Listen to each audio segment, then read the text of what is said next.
Bonjour, je vous présente aujourd'hui la mise à jour de l'analyse technique d'Alcatel-Lucent, tradable à partir de la plateforme de CMC Markets. On va commencer par une analyse hebdomadaire assez exhaustive. On va commencer par l'analyse purement technique d'Alcatel pour voir qu'effectivement, il n'y a pas beaucoup de doutes à avoir sur le sujet. La tendance est globalement baissière puisque depuis décembre 2013, on a inscrit un plus haut à peine touché en février 2014, mais globalement, on a été incapable de faire des plus hauts et de terminer plus haut que les 3,3 à peu près. Et au contraire, on est sur une longue et lente phase descendante, ce qui est d'ailleurs confirmé par les indicateurs techniques de référence, notamment le MACD, le stochastique et le momentum. Effectivement, le MACD est toujours en dessous de son signal et en territoire négatif. Il n'y a pas de divergence haussière qui montre qu'a priori on soit en phase de rémission.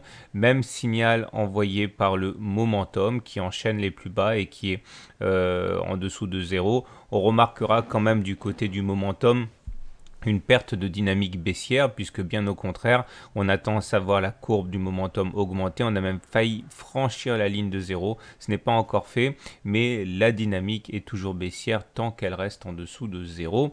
Seul le stochastique montre des velléités haussières puisque lui est sorti de sa zone de survente. On était pendant longtemps en dessous de 20, c'est-à-dire la zone de contrôle absolu du marché par les baissiers. Ce n'est plus le cas, on est sorti, on est au-dessus de 20 et on est au-dessus du signal. Il y a donc quand même quelques velléitaires de mettre fin à la tendance baissière.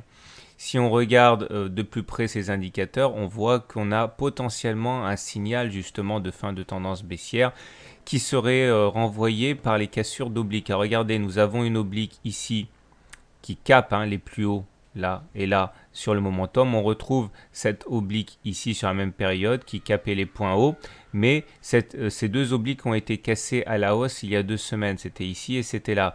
Si on arrivait à casser en même temps l'oblique ici qui capte les cours d'Alcatel eux-mêmes, eh bien on aurait un signal aussi assez fort. En ce moment, l'oblique est à 2,7, 2,8 euros. Donc je répète, si on casse à la fois l'oblique ici, alors qu'on a déjà cassé l'oblique correspondante sur les indicateurs, ce serait effectivement un très bon signal haussier. On n'y est pas, mais on va dire que la moitié du travail est fait. Maintenant, si on essaye de céder de Fibonacci pour voir où on en est toujours en unité de temps hebdomadaire, donc une analyse purement graphique à partir de maintenant, on voit que les choses sont quand même sous contrôle. Regardez cette première jambe de hausse qu'il y a eu ici. Elle a permis au cours d'aller de 0,7 euros à 1,36 euros, une hausse très conséquente. Et comme de bien entendu, il a fallu consolider cette hausse. On est venu chercher le niveau des 61,8% de retracement de Fibonacci sur lesquels on a rebondi. Maintenant, si on prend la deuxième vague de hausse qu'il y a eu depuis ici jusqu'à là, pareil, on voit que la hausse a été vraiment très conséquente et naturellement, il y a nécessité de consolider ces hausses et il semble bien que les cours d'Alcatel aient pris refuge sur le niveau des 38,2% pour initier un rebond. Dans ces conditions, un retour sur les 2,85 euros semble totalement envisageable. Néanmoins, le plus important à comprendre, c'est la succession des hauts et des bas. Comme vous voyez, à partir de fin 2012, on avait des hauts, c'est-à-dire des pics qui étaient ascendants, et des creux qui étaient ascendants aussi. On était clairement en tendance haussière. Par contre, ce qui s'est passé depuis qu'on a atteint les plus hauts, c'est qu'on s'est retrouvé avec des pics descendants et des creux descendants. Bon, ça s'inspire clairement de la théorie de Dow et donc du coup on se retrouve maintenant en tendance baissière. Vous l'aurez compris, pour inverser la tendance, il faut absolument qu'on repasse dans une configuration comme celle qu'on avait précédemment, à savoir des pics ascendants et des creux ascendants aussi. Autrement dit, l'élément le plus important pour se remettre en ordre de marche serait de faire un plus haut par rapport à ce précédent plus haut, c'est-à-dire aller plus haut que 3,1 euros. Et là, on se remettrait dans une tendance haussière de long terme. Donc c'est vraiment le niveau des 3,1 euros qu'il faudra de toute manière surveiller pour un changement radical de long terme.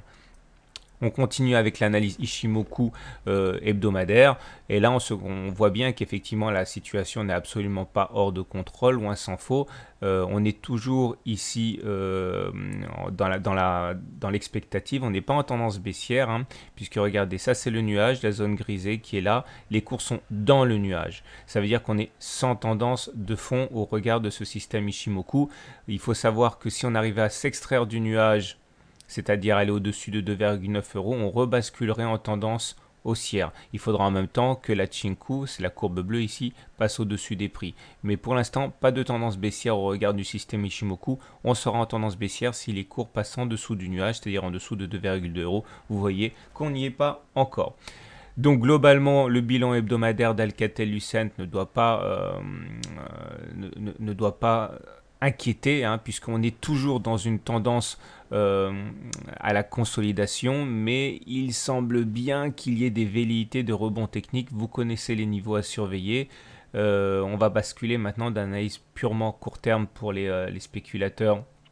Et on voit que nous sommes là aussi dans une situation de rebond technique, hein, qui reprend globalement ce qu'on a dit précédemment, c'est-à-dire qu'il y a effectivement un rebond qui s'est effectué sur le bas de ce canal bleu, dans lequel on est quand même empêtré depuis mai. Les oscillations y sont clairement déterminées, elles sont belles. Et là, une fois de plus, on a rebondi sur le bas du canal. On a donc gagné quand même de 2,4 à 2,6 euros, un pourcentage non négligeable sur la valeur. Il faut savoir également que les indicateurs techniques ne lancent pas d'alerte particulière. Le MACD est au-dessus de son signal. Le stochastique est dans sa zone de surachat au-dessus de 80 et le momentum est positif. Vous remarquerez qu'il n'y a pas de divergence baissière qui puisse nous alerter d'une fin de rebond technique. Le problème n'est pas là. Le problème est qu'on va arriver très très vite sur un noyau de résistance ici qui correspond d'une part au nuage et ensuite à la Kijun, c'est la courbe qui est verte ici. Donc pour l'instant, on n'est pas en tendance haussière, on est en tendance de rebond technique. Vous l'aurez compris qu'au regard du système Ishimoku, il faudrait franchir la Kijun et se positionner au-dessus du nuage qui est actuellement vers 2,7 euros pour se remettre en tendance haussière. On n'y est pas encore. Et c'est vraiment l'ennemi, hein, à abattre pour Alcatel. Donc la zone des 2,67 euros, 2,7 euros sera le vrai test de cette tendance de rebond technique qui s'est initiée. Voilà, donc pour faire simple, vous l'aurez compris, en tendance journalière, on est en rebond technique avec des ennuis à venir. Avec un gros challenge sur cette zone cerclée ici en orange, et en hebdomadaire on est toujours en tendance baissière avec une situation de rebond technique également. Voilà, je vous souhaite une bonne journée, de bons trades et à très bientôt pour une mise à jour.